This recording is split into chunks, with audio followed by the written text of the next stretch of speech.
My name is Dalvery Blackwell. I am the co-founder and the executive director of the African American Breastfeeding Network. Before I continue, I just want to acknowledge the place and the space that we're in this morning. It's so dear to our hearts. Big Daddy's Barbecue and Soul Food. The owners are Donald and Rita Lee. They have been beacons in the community and anchoring organizations like the African American Breastfeeding Network to do this important work. And we are truly grateful to be here and to even have them in this community. So they're in the back preparing our lunch. I'm inviting everyone to stay for a delicious lunch and tabletop conversation after the press conference. I also want to acknowledge two very important people that came with us today. That is Kamikia Terry, who is the Maternal and Infant Mortality Prevention Supervisor with the Department of Health Services. Thank you so much for joining us. And my dearest friend, Pat Bateman, who's been with us for a very long time, for the last 5 or 6 years. She's with the Center for Community Engagement at UW-Milwaukee. Thank you so much for joining us. So in identifying where we wanted to have the press conference, it was critically important to my organizations and our partners that we truly held this press conference in a place that's centrally located, because we are committed that this work will be led by the community, from the community, and created for the community. So we're certainly happy that we found the perfect place to deliver this message this morning. So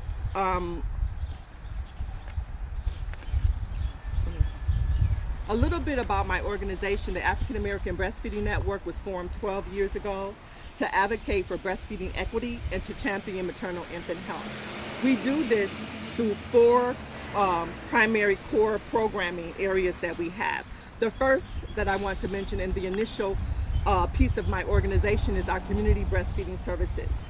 We provide educational services to pregnant and birthing mothers when they become pregnant, and we match them with community breastfeeding peer counselors, which we know are the best, are the peer-to-peer support, considered a best practice by CDC, and my organization was also featured in Associated Press some years ago. So we're very proud of our community breastfeeding peer counselors, and they're at the groundwork doing this work to normalize breastfeeding. Also, I would like to mention our Re-Rise Community Doula Program. We're partnering with Black community birth workers and doulas to support pregnant and birthing people so that they can achieve healthy birth outcomes for themselves and for their babies and for our community as a whole. I'm really proud of our of our Healing Waters initiative. It's a prenatal, perinatal loss program for families who are suffering the journey of loss through either pregnancy or birth. It's almost impossible to talk about the beauty of breastfeeding and the beauty of birth without acknowledging that our babies are dying and that our families need support. I'm very proud of Healing Waters, and this coming fall, we are going to resume our classes, our support classes in person, and our counselor who is certified in bereavement counseling, she's currently doing one-on-one sessions. And last but certainly not least, our Father to Father programming, which is designed to engage new fathers, expecting fathers, and experienced fathers to develop programming and services so that fathers can lead the way in identifying the issues that most impact our community. On our website, you will find our mission impactful work and also a donation button about more information about our organization. So since the inception of AABN, it's very important to acknowledge that my organization has always understood the role of Black fathers. So today is not the first day that we are initiating a fatherhood initiative program. We did this 12 years ago, and we established a father engagement specialist. The first father engagement specialist was my dearest husband, Aldis Blackwell. The second person is in the room today, Daryl Davidson with the city health department, and the one and only Robert Brox also served with AABN and really set the tone for the work and the work that we're doing now, and how to engage not only fathers but families and children as well. And then we hired the one and only Brooks Griffin. I call him the man with a first name and a last name and with the plan. But Brooks Griffin, we hired him a year ago, and so you will be hearing from him more later on during the press conference. So it's through this commitment of raising the voices of fathers that our research initiative was born. Fathers, equal partners in advancing maternal infant health. The primary goal of this initiative is to provide safe spaces and lift the voices of Black and expectant dads so that we can center fathers in our commitment to end maternal infant immortality and morbidity. We are grateful to the UW-Madison Institute for Clinical and Translational Research for funding this 12-month project. Also, we are equally excited and thrilled to join our research team, Dr. Alvin Thomas, he's to my left, Assistant Professor of Human Development and Family Studies at the School of Human Ecology, and Dr. Tova Wash, who's an assistant professor at the Sandra Rosenberg School of Social Work. Thank you so much. We are thrilled to work with you. We just can't wait. Actually, of course, we've been working already, but we're eager to continue our work together. So I just want to pose this question as I was preparing my remarks. Who in this room doesn't already know that Milwaukee has one of the highest infant mortality rates in the country? For me and for our partners, it's beginning to sound like a broken record, to be honest with you. But the new lyrics that we have to drive, that will be driven from and by the impacted community, is that improving the health and well-being of mothers and fathers is important because fathers care about this issue as well. And we must place them front and center to help all of us resolve this issue. This work is important because nothing without us, nothing without us, nothing for us without us. And this includes Black fathers, not just in Wisconsin, but within cities across the country. Community-based doulas are now seen as a promising intervention care model to help reduce maternal and infant mortality. We also need fathers in hospitals and clinics, freestanding health clinics, and in labor as labor coaches to help mothers have healthier births and our babies to survive and thrive to reach their first birthday. This work is vital because maternal stress is the #1 driver for preterm birth. We anticipate that what we will learn from this initiative is what is needed to reduce anxiety and stress. Research shows that 16% of fathers suffer from anxiety disorder during the perinatal period. We need men to have mental health so that they can support pregnant and birthing women. So at this time, I would like to reintroduce and Brooks, so that he would tell you firsthand the work that we're going to be doing together. Thank you so much. Good morning, and thank you all for coming on this beautiful day, the day I would say Juneteenth Eve. We're here to really celebrate, and I think it's a special time, especially with Black fatherhood. We're promoting and raising awareness around the importance of Black fathers, but then also to celebrate around Juneteenth. So definitely thank you all for coming. Again, as Dalvry mentioned before, my name is Brooks Griffin. I'm the proud father engagement specialist of African American Breastfeeding Network. Thank you. I joined the Breastfeeding Network in 2020. Me and Dalvry had a conversation in January, and we planned out a year of just great programming, great support, and then of course March hit and the pandemic happened. And it was the best thing that we believed that happened to our Father to Father group. One, we realized that fathers needed each other. We need an intimate space that we can speak with each other about real things such as breastfeeding, such as parenting skills, such as mental health. But we also realized that, hey, there was not a playbook for fathers. Every father said, hey, nobody taught me how to do this. Nobody gave me the game. But we wanted to be that group where we could provide those solutions. So their birth, Father to Father. Father to Father is an innovative program that brings expectant fathers, so those that are expecting a child or those that have infants under the age of 1. And we pair them. We call them veteran fathers, or like Davry says, experienced fathers that can sit down over a cup of coffee, that can sit down over a game of spades and just share experiences and insights on how to be better as fathers, but more importantly, how to raise better families. So I'm just super excited from last year in the midst of the pandemic, in the midst of community unrest, that we met monthly, 2 times a month actually, in bowling alleys, on virtual. And we had really open, transparent conversations. One conversation we had was about the power of 2, about how the power of 2 fathers can come together and what they can do for the community. We talked about the power of 1, what one father can do for the community and their home by themselves. And with this project that we're super excited to partner with UW-Madison to really raise the voices of black fathers, this is innovative. Not only just to hear from the voices of black fathers, but also to break the silos around the supports and the issues that we need to be the best that we can be. So I could talk all day, but I would really want to bring to the stage an expectant father, to really set the stage of why this project is so important, why we need to really hear the stories of black fathers, why we need to hear the stories of black mothers, but most importantly, why we need to wrap our arms around each other. So I'd like to introduce Shannon Reed. He's an expectant father. I'm gonna say proud expectant father. Yesterday we had a great conversation at a webinar where we talked about families first. And we just talked about the fears, the doubts, just about becoming that journey, becoming that man, becoming that leader.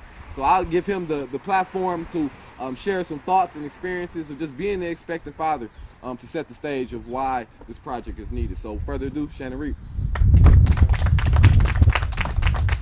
How are you guys doing today? I appreciate you guys coming out once again.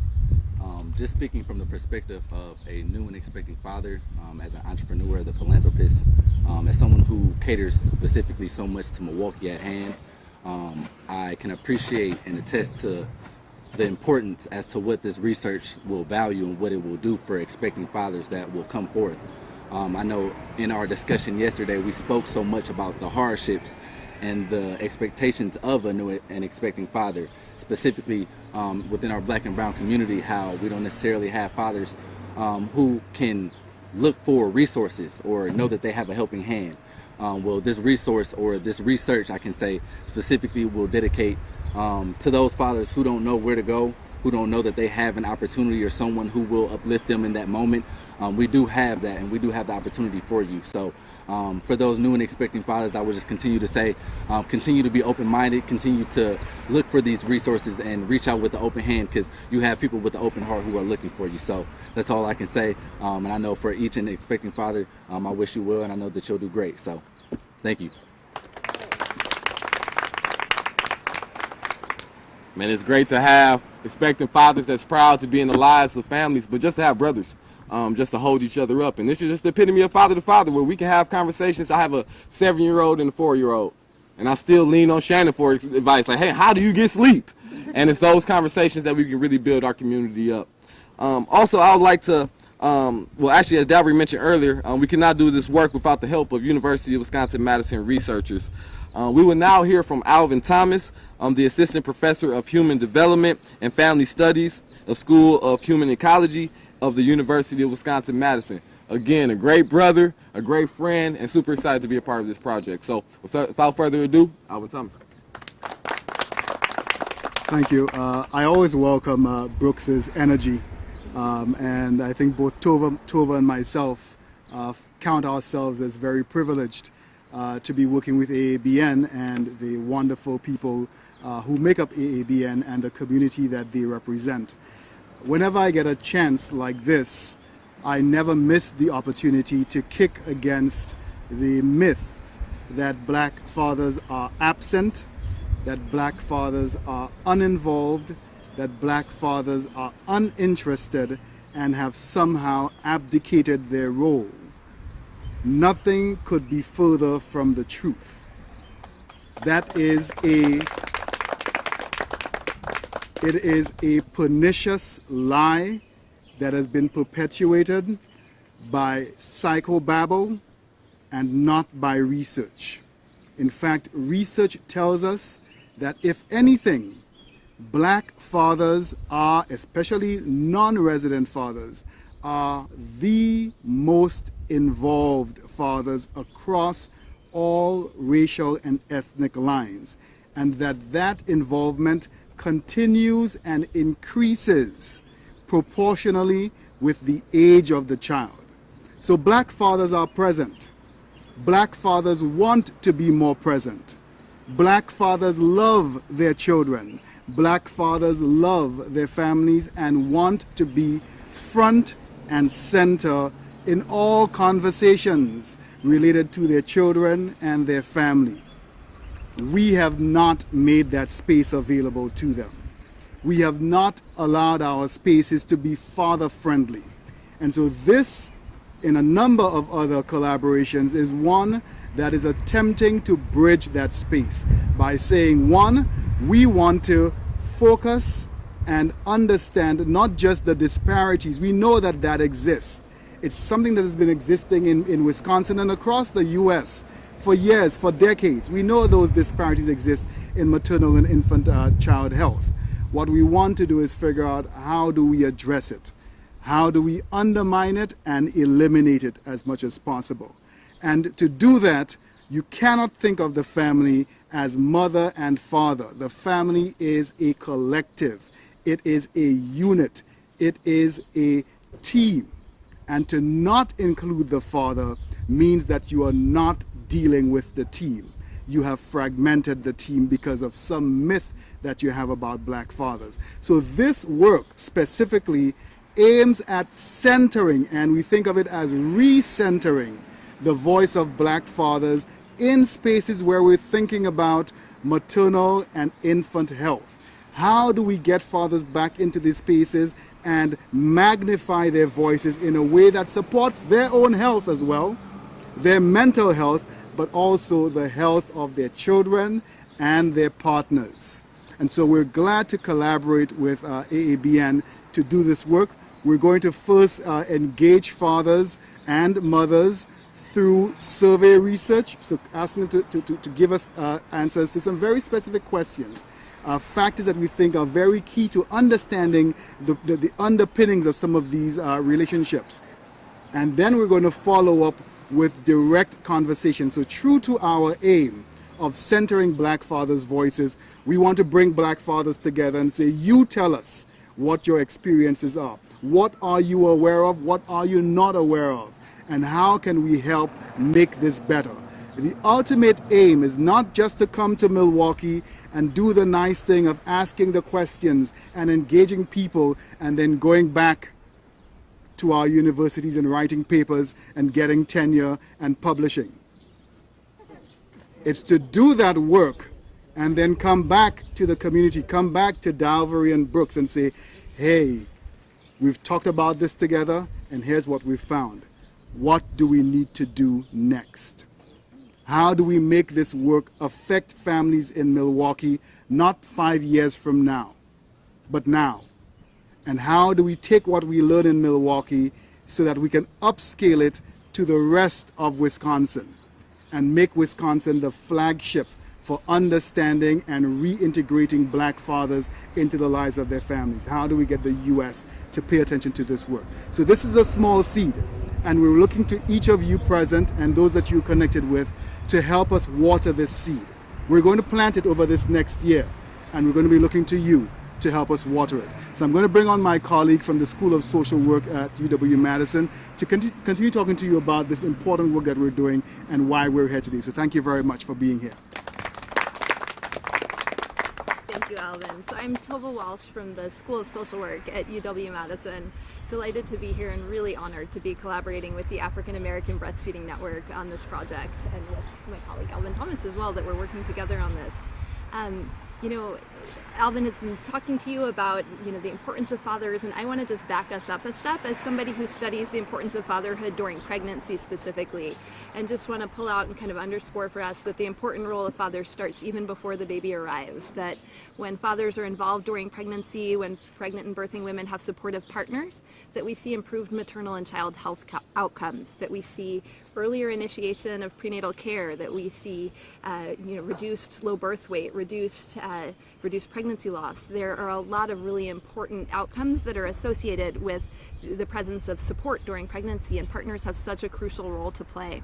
So we are really excited to get to do this research and learn from expectant fathers like Shannon and others about what their experiences are through pregnancy, what kind of support they might need to be the fathers that they want to grow into, to support their partners and be present as partners in the way that they want to. And we are really excited, as Alvin was saying, to do this work in a way that directly feeds into informing programming that AABN and others can deliver to really strengthen fathers and families. So we're delighted to be here. I also want to say that we are excited in this work to be hearing from mothers as well, that a piece of this work as we think about engaging fathers is how to do so in ways that work for the whole family. What are the needs that mothers have during pregnancy from their partners, and how can we help prepare fathers to provide those supports and be the support that mothers are looking for. So we're excited to learn from both mothers and fathers, and really delighted to have a partner like AABN who is an innovator in this work. So I reached out to Brooks and Dallery after I read about the work that they were doing with their father-to-father program, and I reached out because I was so inspired by what I read, and I want to emphasize that what they're doing is really rare. There's not a lot of involvement of fathers in programming that centers on pregnancy, that centers on early parenting, but what we know from the research and what we know from our lives, many of us I'm sure, is just how important the contributions of fathers are from the very, very beginning, and that beginning to be involved during pregnancy, forming a bond and starting to feel connected to the baby, thinking about how you want to co-parent with a partner is part of setting up a trajectory of involvement across the life course. So it starts even before the baby, and then kind of across the life course, and then the involvement of fathers just continues to accumulate in positive ways for children and families. So we're delighted to be here, thrilled about this collaboration, and want to thank you all for coming out to support us as we launch this project. So now you see why we are committed to this project, this initiative, and we have a great team standing with us, and we have a great team in the audience as well. We see all of you, and we would love for you to join forces with us to make sure that the success of this project is targeted with the right population, that the community is leading it.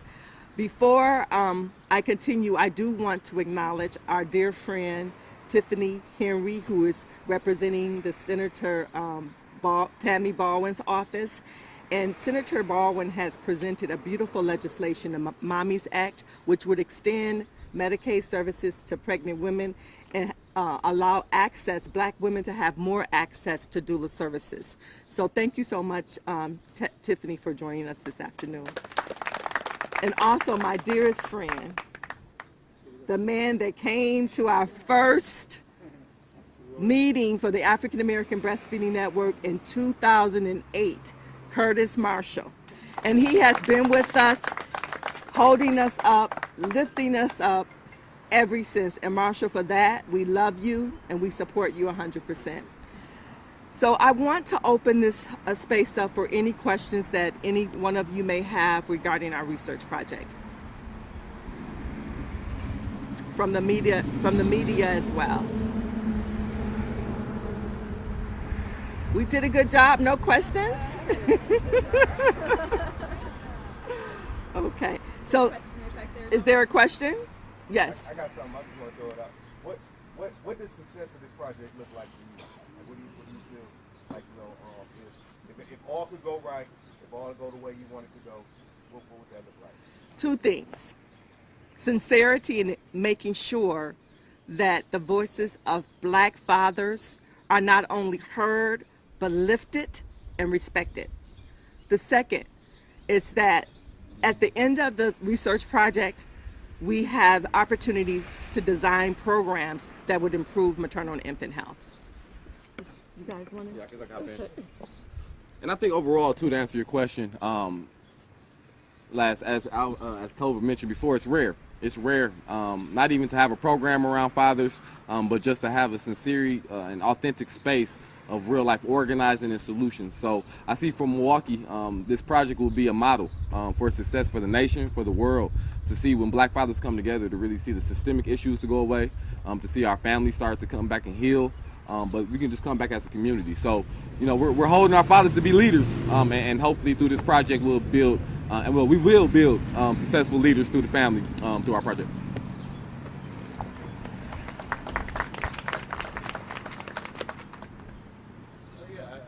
If someone's watching at home now or watching later and they're interested on either side, either they have questions or they think they might have some answers for someone, what's the easiest way to get involved? Yeah, I think the easiest way to get involved with the African American Breastfeeding Network in this initiative is to phone me directly at 414-617-3441 or go directly to our website where our contact information is there as well.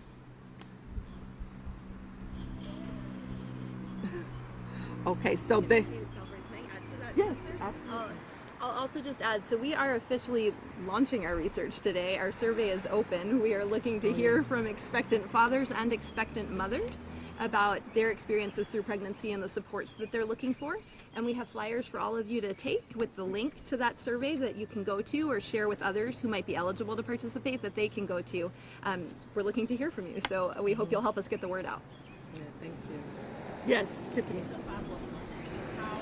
How are you creating spaces so that way expected mothers and fathers can be transparent, able to feel as if it's a safe space, able to have conversations, but more importantly, to be able to get to results and get to outcomes that you're wanting to achieve? Yep. So I'll say last year, we really went in and thought the mindset that fathers just want their own space. Like, that's what we need, that's what we don't have. But we realized that fathers actually want to speak to mothers. And we also want to hear from mothers as well, too. So throughout this year, that's where we get creative and innovative, to build those spaces, to listen to the voices. Are we speaking about mental health? Are we speaking about the systemic issues? And then we pull in partners like Big Daddy's Barbecue to get in some good food. We pull in great entertainers and speakers to really make the space feeling great. But overall, we just want one big family. One big family. So if we can really build that model again where we can build strength, again, communication, compassion, and empathy, we are confident that we'll have our success through this project. So however we can support, let me know. So I can definitely support. Appreciate you. And I do want to add, too, that the beauty of my organization that I'm very proud to represent is that we have, for a very long time, created the exact spaces that you're talking about. The beauty of starting a nonprofit organization, we have the autonomy that we need to have to forge our work forward and to actually listen to the voices of the mothers and fathers in the community who are suffering from death and infant mortality and everything else. So we have a long history of creating spaces, Tiffany, and we're very excited to move the work forward and create safe spaces for both mothers and fathers.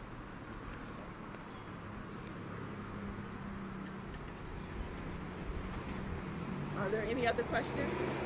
Okay, I'm getting the finger to wrap it up. So next, what we would like for our guests to do is to please move into the dining area of Big Daddy's Soul Food. We have a complimentary lunch for everyone, and then we plan to have tabletop conversations so that we can continue this dialogue on how to engage Black fathers in maternal infant health. Again, thank you so much for joining us this afternoon.